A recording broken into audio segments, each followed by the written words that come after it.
안녕하십니까.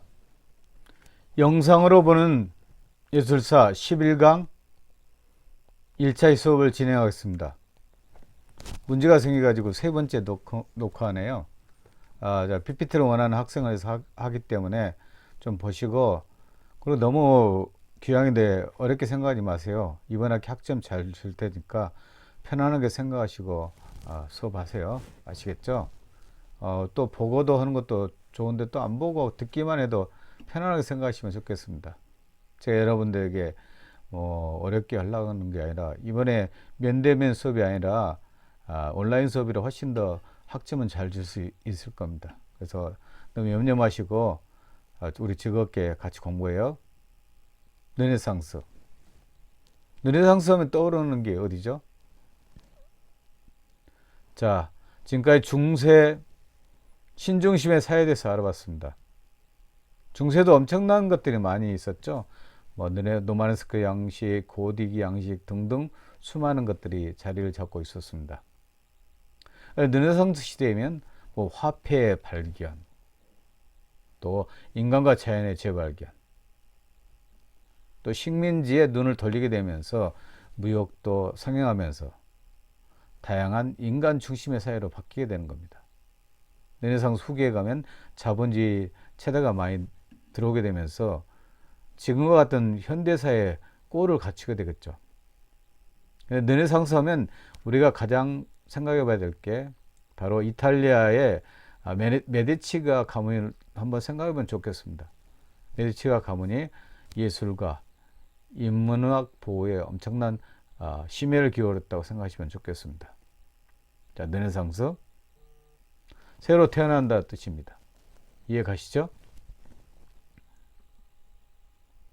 몇 세기 동안이나 집을 비운 인류는 다시 지상에 돌아와 이 세상이 좋은 것이라는 것을 알게 되었습니다. 자, 몇 세기 동안 집을 비운 인류가 무슨 뜻이나요? 그건 바로 중세시대 신중심의 사회에 우리가 살고 있었다는 겁니다. 다시 지상으로 돌아와 이 세상이 좋은 곳이라고 되는 것을 알게 되었던 것은 인간 중심의 사회라고 보시면 되겠죠. 그래서 르네상스하면 고대 그리스의 프로타고라스 정신, 인간은 만물의 척도라는 그 정신이 다시 인간들 사이에 돌기 시작했습니다. 어떤 양식이란 건축이건 음악이건 혹은 그림이건 언제나 그 시대의 사상과 생활의 형식을 표현하는 것입니다. 건축, 신중심의 사회에서 가장 우리가 독특했던 건축이 무엇이죠? 로마네스크 양식과 고딕 양식이죠. 고딕 양식은 인간이 하늘로 상승하고 싶은 욕망을 표현하고 있죠. 특히 신께로 향하는 우리의 존경의식이 표현된 게 첨탑 양식의 고딕 양식이라고 보시면 되겠죠. 그렇지만 고대 그리스 시대나 로마 시대나 아니면 중세 시대 때 살았던 사람들이 그 시대가 어떻게 나아가고 있는지 알기 어렵겠죠. 후손들이 와서 그 사회가 어땠다 평가하게 되는 겁니다. 그래서 현재 우리가 살고 있는 시대도 마찬가지일 겁니다. 4차 산업혁명이라고 막 엄청나게 많은 인공지능부터 시작해서 발달할 망정, 과연 이 우리 시대에 대해서 정확히 알지는 못할 겁니다. 우리 후세들이 보고 우리 선조들이 참 지혜롭게 세상을 잘 발전시켰다고 이야기도 할 수 있을 겁니다. 그렇기 때문에 이런 시대 양식을 반영하는 것이 예술 양식이라고 보시면 되겠습니다. 르네상스 원입니다. 르네상스라는 말의 기원은 16세기로 올라갑니다. 르네상스는 인간 정신의 재생의 뜻입니다. 새롭게 태어난다 뜻이겠죠. 인간 정신이 새롭게 태어나서 인본주의, 인본주의 뜻이 뭐죠? 사람 인자에다 근본 본자입니다. 결국 인본주의라는 것은 인간 중심의 사회라는 겁니다. 다르게 생각하시면 안 됩니다. 한자로 표현해서 인본주의이기 때문에 모든 것이 어떤 가치의 기준이 인간을 중심으로 이루어졌다 보시면 되겠죠. 르네상스 시대는 이제 서서히 뭐 화폐라는 수단에서 나중에 이야기할 수도 있겠지만 먼저 한번 던져보죠. 중세 초기에는 호주머니 속의 돈은 인간의 영혼 이상한 작용을 하는 법이라 해서 돈을 꺼려했습니다. 단지 그들은 물품 교환을 했었겠죠. 그렇지만 이제는 서서히 르네상스에 오면서 화폐, 어떤 교환의 수단이 달라지고 있었습니다. 돈 외에 조그만 종이 조각도 있습니다. 여러분들 요즘도 마찬가지죠. 5만원짜리 조각이 있고 그렇게 달라질 수가 있죠. 동전도 있죠. 요즘은 별로 동전은 안 쓰죠. 500원짜리 동전도 있고 100원짜리도 있지만, 그래서 이런 화폐들이 신용이라고 부르는 새로운 새 발명과 결부되어 있습니다. 신용사회가 되는 거죠. 어떤 물품사에서 신용사회로 바뀐 것이 르네상스의 경제적 특징이라고 보셔도 되겠습니다. 죄송합니다. 이 신용을 보증하는 종이 조각은 이제는 금화보다 유력하기 시작했습니다. 여러분도 그렇죠. 우리가 어쨌든 신용수단으로서 지금도 금은도 있지만 돈으로서 화폐로서 서로 주고받는 거죠. 르네상스는 옛날에 중세적인 물물 교환의 교육 방법에 대한 동성의 승리의 결과라고 보시면 됐습니다. 이제는 더 이상 이렇게 물물 교환을 하지 않습니다. 뭐 빵과 또 뭐 옥수수 그런 물물 교환이 아니라 돈으로서 이제는 화폐 단위가 되어서 다양한 물건을 사고 또 이렇게 교환할 수 있게 되었습니다. 이제는 르네상스 시대에 오면서 교회 계급이 아니고 중상 계급이 성장하는 계기가 되었습니다. 그래서 돈을 가지게 되는 상업하는 사람들이, 상인들이 이제는 서서히 어떤 문화의 선두에 나서기 시작했다 보시면 되겠죠. 그래서 중상 계급의 부유가 급속히 증대하여 결정적으로 성공하여 도시의 지배자가 되어 새로운 교회를 지어서 도시에 기증하기도 했습니다. 그것은 학문에 대한 요구이고 참된 학문에 대한 존경이며 미에 대한 애정을 증명하는 것입니다. 자, 이탈리아와 르네상스. 중세시대 때 중세문명은 어디 있었죠? 모든 것이 서유럽에 이제 위치하게 됐죠. 영국, 불란서, 네덜란드, 스위스 등등 서부가 유럽 문명을 이끌어갔었죠. 고대 그리스와 로마는 어쨌든 고전의 문명을 이끌어갔는데 이제 새로운 문명으로 나갈 수 있는 게 바로 이렇게 이탈리아에서 시작되었다는 겁니다. 이탈리아는 새로운 번영이 찾아온 최초의 나라였습니다. 온갖 통상로와 밀접하게 결부되어 유럽에 퍼졌습니다. 르네상스는 건축에 대한 넓은 관심을 쏟기 시작했습니다. 건축은 인간의 영혼을 가장 잘 표현한 양식으로 르네상스 시대에도 건축이 이렇게 발달되었다고 생각하시면 되겠습니다. 이탈리아인들 로마인의 건축 양식을 본받은 후예죠. 로마가 얼마나 토목과 건축으로 유명했었죠. 이런 이탈리아인은 다시 고국의 대지에서 서서 로마인의 건축 방법이야말로 사회적 필요와 풍토에 가장 적합한 양식이라는 것을 깨달았습니다. 이탈리아는 서방 세계의 위대한 예술의 중심지가 되었으며 제정시대처럼 시대의 선도자가 되었습니다. 제정시대는 로마 제정이라고 보시면 되겠죠. 로마 문명은 서방 문명의 중심지였습니다. 이제는 이탈리아가 서방 세계의 위대한 예술의 중심지가 되었다는 겁니다. 그래서 르네상스 하면 이탈리아를 여러분들이 생각하면 되겠습니다. 르네상스 휴머니즘이죠. 로마에는 판테온 신전이 있었다면 이렇게 성당들이 있었겠죠. 뭐 피렌체 성당일 수도 있겠죠. 다양한 성당이 정말 하나의 예술 양식을 본뜨게 되겠죠. 르네상스 다시 한번 우리 그 뜻을 새겨볼까요? 문예의 부흥이라고도 하고 있죠. 그래서 그리스 고전에 뭐 고전을 담독하고 번역하고 그런 문예의 부흥이 일어날 수 있었겠죠. 느나시타라는 뜻은 다시 태어나다 라는 뜻입니다. 르네상스는 문예의 부흥으로 인간 중심의 세계관인 휴머니즘입니다. 중세에 억눌렸던 인간에 대한 척도가 다시 살아나는 시기입니다. 다시 인간이 만물의 척도임을 알려주고 있게 되겠죠. 르네상스가 발견한 것은 인간 존재 위대함입니다. 인간은 위대하다. 인간의 정체성, 인간의 존재성이 위대한 것을 보여주는 것이 르네상스 시대입니다. 또 르네상스 시대는 인간을 인간답게 표현하려는 인간적인 열정이 가득 찬 시대였습니다. 자, 인간을 인간답게 표현하는 것은 우리가 그리스의 예술에서도 볼 수 있었죠. 밀레의 원반 던지기나 등등 다양한 르네상스에서 알아볼 수 있었습니다. 자, 그렇다면 르네상스의 시대 정신에 대해서 한번 알아볼까요? 미적 정신의 부활입니다. 아름다움에 대한 재평가입니다. 그리스 로마 양식의 부활입니다. 라틴 민족의 문화적 자존심을 회복하는 시기가 되었습니다.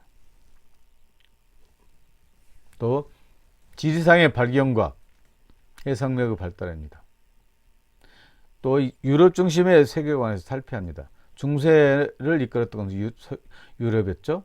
이제 유럽 중심의 세계관을 탈피해서 다시 이탈리아로 그 예술 정신이 넘어오게 되는 겁니다. 또 이렇게 르네상스는 미술에 대한 적극적인 지원이 있었습니다. 이때부터 미술과 예술과 인문학이 싹트게 된 것도 이탈리아에서 메디치가 가문 덕분이라고 보시면 됩니다. 미술사적 특징을 한번 알아볼까요? 이제는 예술가의 지위가 향상되었다는 겁니다. 미술에 대한 새로운 방법과 발견보다는 이것을 매개로 하여 그 주제가 갖는 의미를 보는 사람이 친근하게 이해할 수 있도록 추구합니다. 르네상스 시대는 예술가들의 지위가 향상돼서 돈을 잘 벌 수도 있고 개인 아트리에도 운영했습니다. 그래서 이렇게 어쩌면 예술가의 지위가 향상되었다는 것이 르네상스 미술사적 특징이라고 보시면 되겠습니다. 또 미적 특징은 중세와의 단절입니다. 신중심의 사회가 단절되어 가지고 현실성의 정복입니다. 현실적인 한 단면을 거울처럼 반영하고 있습니다. 르네상스 미술에 대해서 한번 알아볼까요? 르네상스는 미술이 사회적 주도권을 행사했습니다. 현실성의 정복, 과학적 재현의 완성입니다. 라틴 민족의 문화적 자존심을 회복하는 길입니다. 또 인본주의 미술 완성입니다. 인간 중심주의의 미술을 완성하는 겁니다. 초기 작품 지오토에 대해서 한번 알아볼까요? 어떤 그림이나요? 예수 그리스도가 누구이죠? 예수 그리스도는 우리 인류가 아담과 에와가 살았던 에덴 동산으로부터 추방되고 원죄의식 속에서 인간은 구원을 필요로 했었습니다. 인간을 원죄로부터 구원할 수 있는 것은 하느님의 아들 예수 그리스도가 세상에 오는 것이었습니다. 예수 그리스도는 30년 동안 거의 숨은 생활을 했었습니다. 그리고 3년 동안 활동을 하게 됐습니다. 그래서 3년 동안 활동을 하고 33살에 바로 십자가 상에서 못 박히게 됩니다.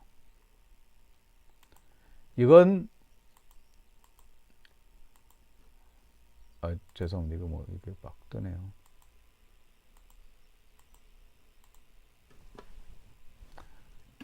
아이고. 그래서 지오토에 보면 여기 예수 그리스도가 지금 있죠.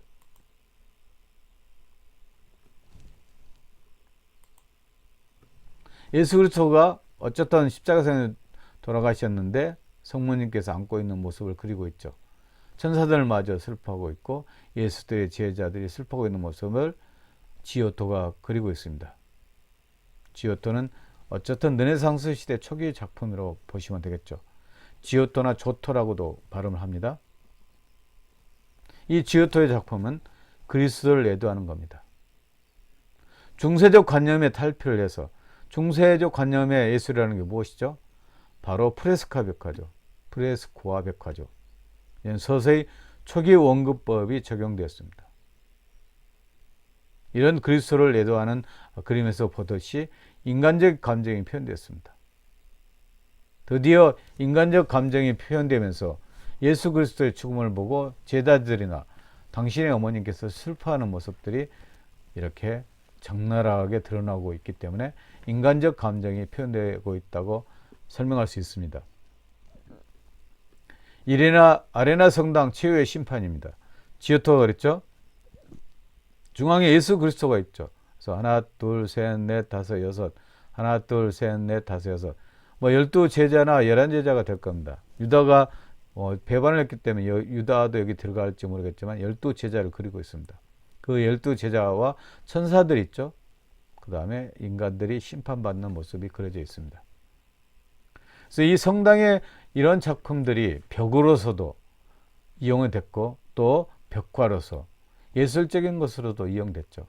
이걸 보면 대표적인 이렇게 실용과 신미가 겹쳐져 있다고 보시면 되겠죠. 실용적으로는 벽으로 사용할 수 있었고 신미적으로는 이 아름다움을 창출해내는 것으로 볼 수 있습니다.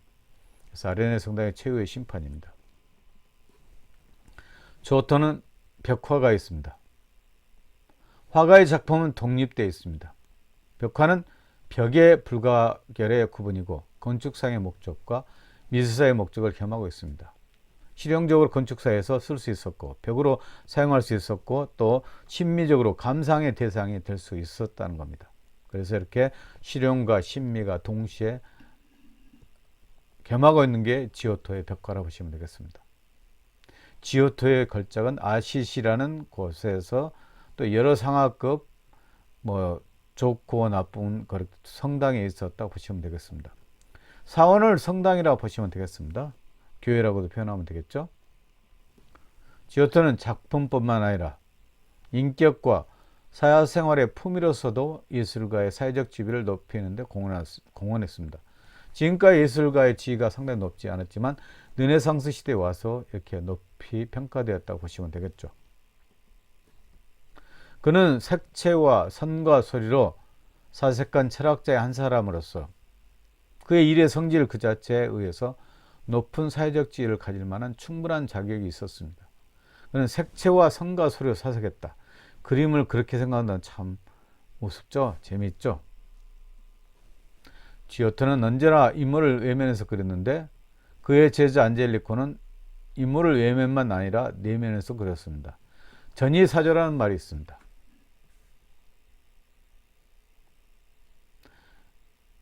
전이사조라는 것은 고대 중국의 고개지의 활용이라고 보시면 되겠죠.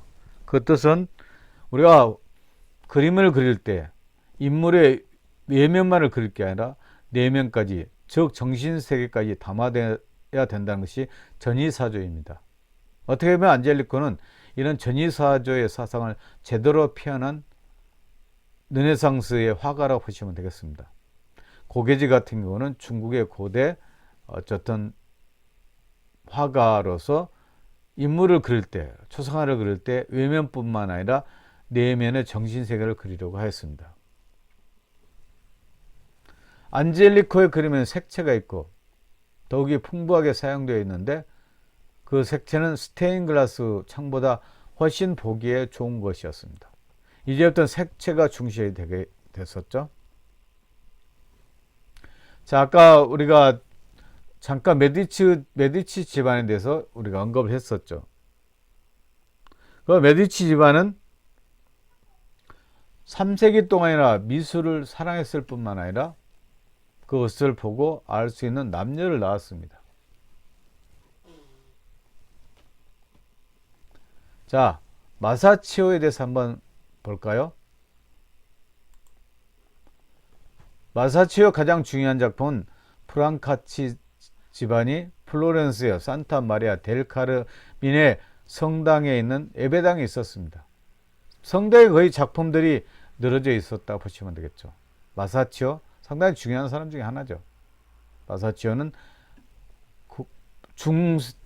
르네상스 시대 때 원근법을 적용했었던 대표적인 화가 중에 하나죠.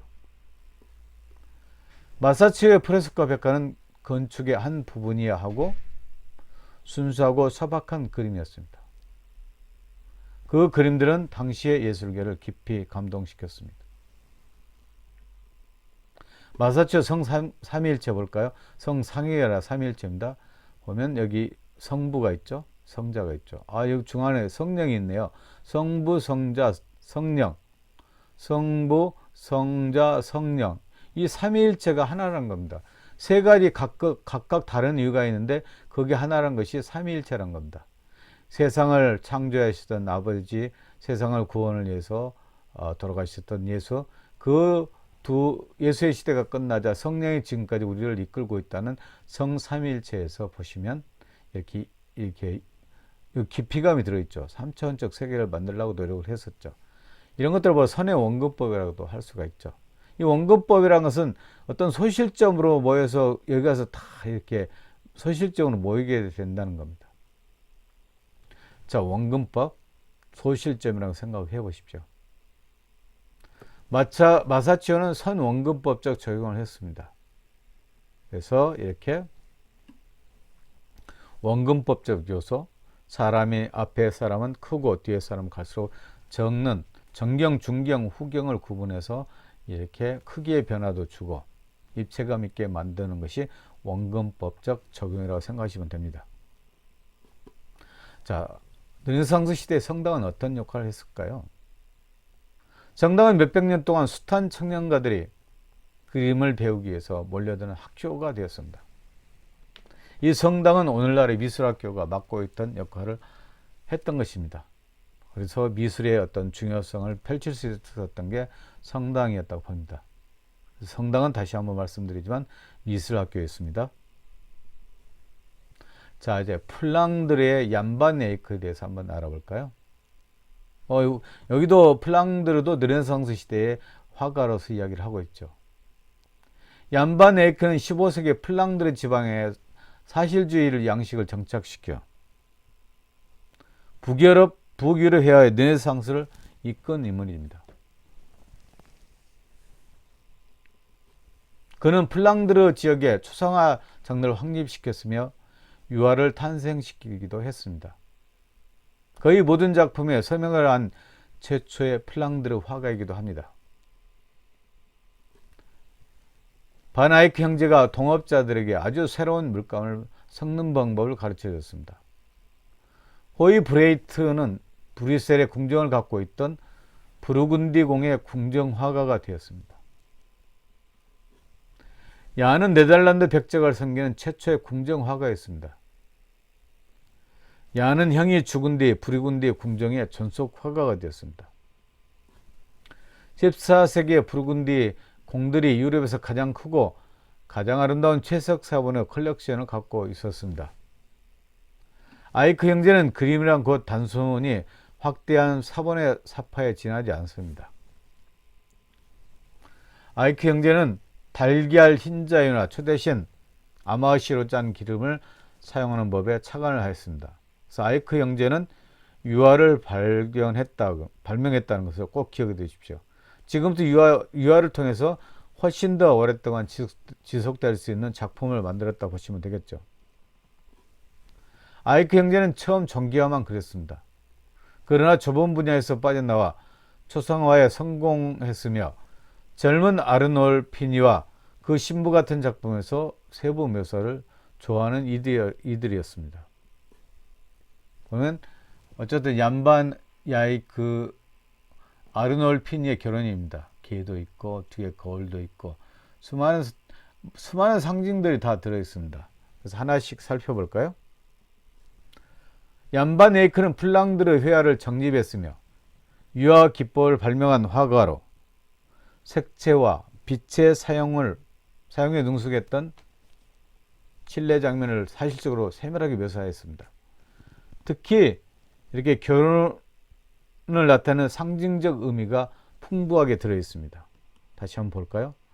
반 아이크의 아르놀피니의 결혼입니다.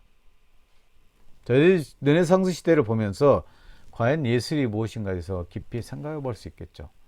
반 아이크 아르놀피니의 결혼의 상징적인 의미는 다음 시간에 한 번 더 해볼까 생각합니다. 그래서 우리가 복습을 하자면 이 사람의 가장 큰 특징의 하나는 유화를 발명했다는 겁니다. 지금까지 어떤 그림의 매체가 달라지고 색을 중시하고 색이 상당히 표현의 수단이 되었다 보시면 되겠죠. 그래서 바네이크는 복수를 하자면 플랑드르 측에서 초상화 장르를 확립시켰습니다. 그리고 유화를 탄생시켰다는 것을 깊이 알면 좋겠습니다. 그래서 여기까지 수업을 진행할까 합니다. 벌써 세 번째 녹화네요. 너무 문제가 많이 생겨가지고요. 조금 중간에 버벅거리는 것도 또 바이러스 뜬 것도 이해해 주십시오. 감사합니다.